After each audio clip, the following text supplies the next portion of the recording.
राधे राधे भक्तों। एक समय स्वर्गलोक में सबसे बड़ा कौन है के प्रश्न पर नौ ग्रहों में विवाद हो गया। विवाद इतना बढ़ा कि परस्पर भयंकर युद्ध की स्थिति बन गई। निर्णय के लिए सभी देवता देवराज इंद्र के पास पहुँचे और बोले, हे देवराज, आपको निर्णय करना होगा कि हम में से सबसे बड़ा कौन है। देवताओं का प्रश्न सुनकर देवराज इंद्र उलझन में पड़ गए। इंद्र बोले, मैं इस प्रश्न का उत्तर देने में असमर्थ हूँ। हम सभी पृथ्वीलोक में उज्जैनी नगरी में राजा विक्रमादित्य के पास चलते हैं।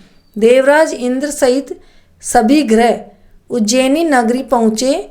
महल में पहुंचकर जब देवताओं ने उनसे अपना प्रश्न पूछा तो राजा विक्रमादित्य भी कुछ देर के लिए परेशान हो उठे, क्योंकि सभी देवता अपनी अपनी जगह शक्तियों के कारण महान थे। किसी को भी छोटा या बड़ा कह देने से उनके क्रोध के प्रकोप से भयंकर हानि पहुंच सकती थी।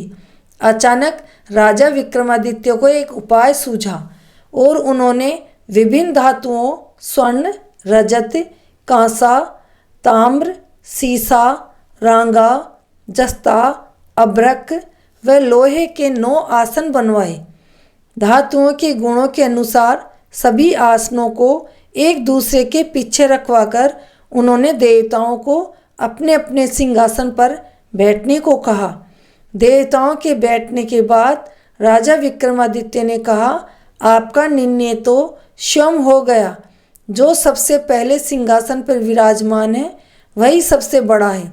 राजा विक्रमादित्य के निर्णय को सुनकर शनि देवता ने सबसे पीछे आसन पर बैठने के कारण अपने को छोटा जानकर क्रोधित होकर कहा, राजा विक्रमादित्य, तुमने मुझे सबसे पीछे बैठाकर मेरा अपमान किया है।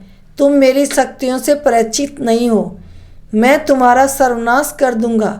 शनि ने कहा, सूर्य एक राशि पर 1 महीने में, चंद्रमा 2.25 दिन, मंगल 1.5 महीने, बुध और शुक्र 1 महीने, बृहस्पति 13 महीने रहते हैं।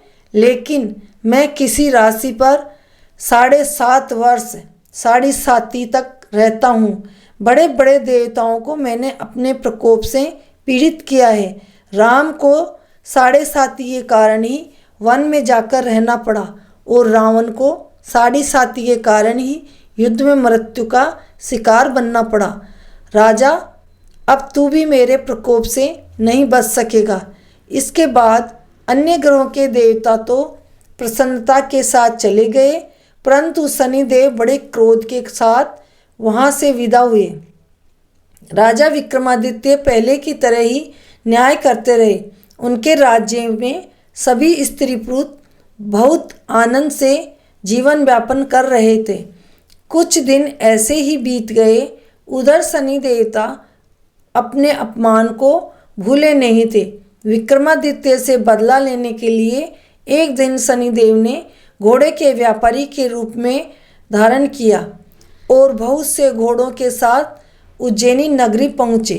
राजा विक्रमादित्य ने राज्य में किसी घोड़े के व्यापारी के आने का समाचार सुना तो अपने अश्वपाल को कुछ घोड़े खरीदने के लिए भेजा। घोड़े बहुत कीमती थे।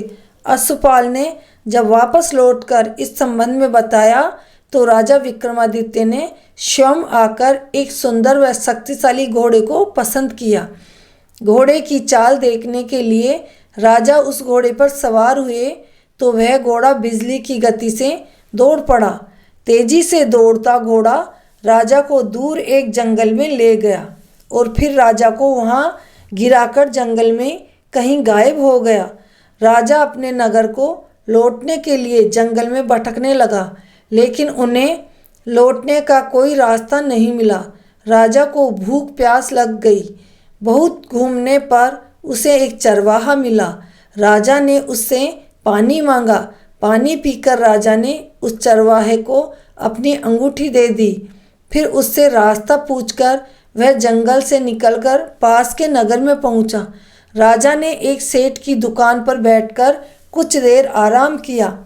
उस सेठ ने राजा से बातचीत की तो राजा ने उसे बताया कि वो उज्जैनी नगरी से आया है। राजा के कुछ देर दुकान पर बैठने से सेठ जी की बहुत बिक्री हुई। सेठ ने राजा को बहुत भाग्यवान समझा और खुश होकर उसे अपने घर के लिए ले गया। सेठ के घर में सोने का एक हार खूंटी पर लटका हुआ था। राजा को उस कमरे में छोड़कर सेठ कुछ देर के लिए बाहर चला गया। तभी एक आश्चर्यजनक घटना घटी। राजा के देखते देखते सोने के उस हार को खूंटी निगल गई। सेठ ने कमरे में लौटकर हार को गायब देखा तो चोरी का संदेह राजा पर ही किया, क्योंकि उस कमरे में राजा ही अकेला बैठा था। सेठ ने अपने नौकरों से कहा कि इस परदेसी को रस्सियों से बांधकर नगर के राजा के पास ले जाओ। राजा ने विक्रमादित्य से हार के बारे में पूछा तो उसने बताया कि उसके देखते देखते खूंटी ने हार निगल लिया था। इस पर राजा ने क्रोधित होकर चोरी करने के अपराध में विक्रमादित्य के हाथ पांव काटने का आदेश दे दिया। राजा विक्रमादित्य के हाथ पांव काटकर उसे नगर की सड़क पर छोड़ दिया गया।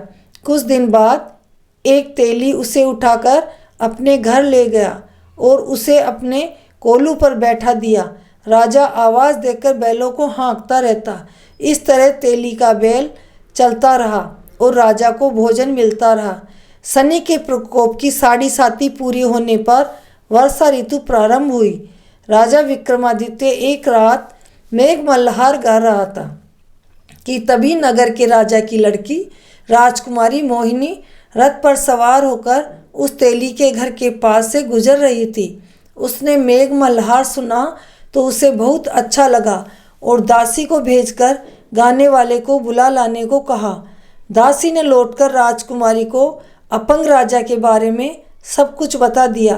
राजकुमारी उसके मेघ मल्हार से बहुत मोहित हुई, अतः उसने सब कुछ जानकर भी अपंग राजा से विवाह करने का निश्चय कर लिया। राजकुमारी ने अपने माता पिता से जब यह बात कही तो वे हैरान रह गए। रानी ने मोहिनी को समझाया, बेटी तेरे भाग्य में तो किसी राजा की रानी होना लिखा है, फिर तू उस अपंग से विवाह करके अपने पांव पर कुल्हाड़ी क्यों मार रही हो। राजकुमारी ने अपनी जिद नहीं छोड़ी। अपनी जिद पूरी करने के लिए उसने भोजन करना छोड़ दिया और प्राण त्यागने का निश्चय कर लिया। आखिर राजा रानी को विवश होकर अपंग विक्रमादित्य से राजकुमारी का विवाह करना पड़ा। विवाह के बाद राजा विक्रमादित्य और राजकुमारी तेली के घर में रहने लगे। उसी रात स्वप्न में शनिदेव ने राजा से कहा, राजा तुमने मेरा प्रकोप देख लिया, मैंने तुम्हें अपने अपमान का दंड दिया है। राजा ने शनिदेव से क्षमा करने को कहा और प्रार्थना की, हे शनिदेव आपने जितना दुख मुझे दिया है अन्य किसी को मत देना। शनिदेव ने कुछ सोचकर कहा, राजा मैं तुम्हारी प्रार्थना स्वीकार करता हूँ। जो कोई स्त्री पुरुष मेरी पूजा करेगा, शनिवार को व्रत करके मेरी व्रत कथा सुनेगा, उस पर मेरी अनुकंपा बनी रहेगी।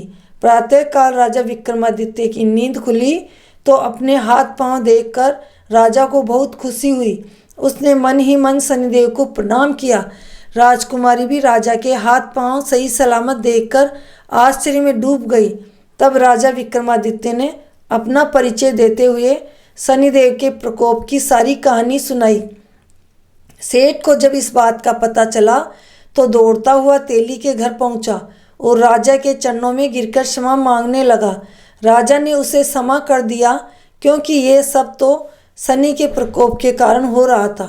सेठ राजा को अपने घर ले गया और उसे भोजन कराया। भोजन करते समय वहाँ एक आश्चर्यजनक घटना घटी। सबके देखते देखते उस खूंटी ने हार उगल दिया। सेठ जी ने अपनी बेटी का विवाह भी राजा के साथ कर दिया और बहुत से स्वर्ण आभूषण धन आदि देकर विदा कर दिया। राजा विक्रमादित्य राजकुमारी मोहिनी और सेठ की बेटी के साथ उज्जैनी पहुँचे तो नगरवासियों ने हर्ष से उनका स्वागत किया। अगले दिन राजा विक्रमादित्य ने पूरे राज्य में घोषणा कराई कि शनिदेव सब देवों में सर्वश्रेष्ठ है। प्रत्येक स्त्री पुरुष शनिवार को उनका व्रत करें और व्रत कथा अवश्य सुने। राजा विक्रमादित्य की घोषणा से शनिदेव बहुत प्रसन्न हुए। शनिवार का व्रत करने और व्रत कथा सुनने के कारण सभी लोगों की मनोकामनाएं शनिदेव की अनुकंपा से पूरी होने लगी। सभी लोग आनंद पूर्वक रहने लगे। बोलो शनिदेव की जय।